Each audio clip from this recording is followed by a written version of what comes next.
તો અમદાવાદ શહેરના પૂર્વ વિસ્તારમાં આવેલા છત્રપતિ શિવાજી ઓવરબ્રિજ છેલ્લા 3 વર્ષથી પણ વધારે સમયથી નાગરિકોની અવરજવર માટે બંધ કરવામાં આવ્યો છે, જેના કારણે આ વિસ્તારમાં ટ્રાફિકની સમસ્યા વિકટ બની રહી છે, જ્યાં દરરોજ 200થી પણ વધારે એસટી બસો અને પ્રાઇવેટ લક્ઝરી બસ પસાર થાય છે।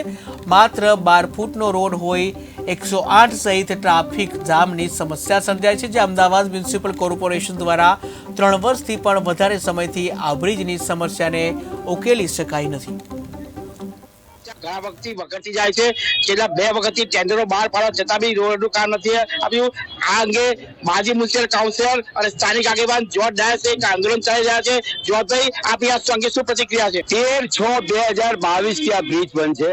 2015 થી લઈને 2023 સુધી જે ભોગવવાનું આવ્યું છે એ અહીંના નાગરિકો અને વેપારીઓ જાણે છે।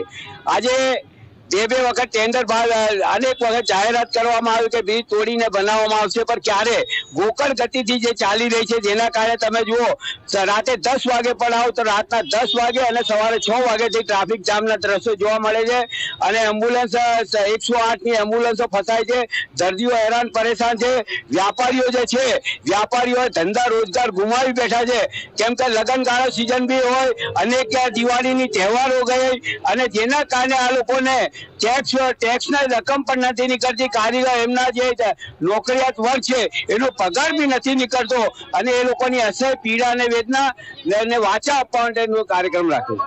આ હતા જોર્જભાઈ ડાયસ, જે સ્થાનિક આગેવાન છે, હરીશ તરીક સાથે વૈશાખાના કેટીવી ન્યૂઝ। ઘણા વખતથી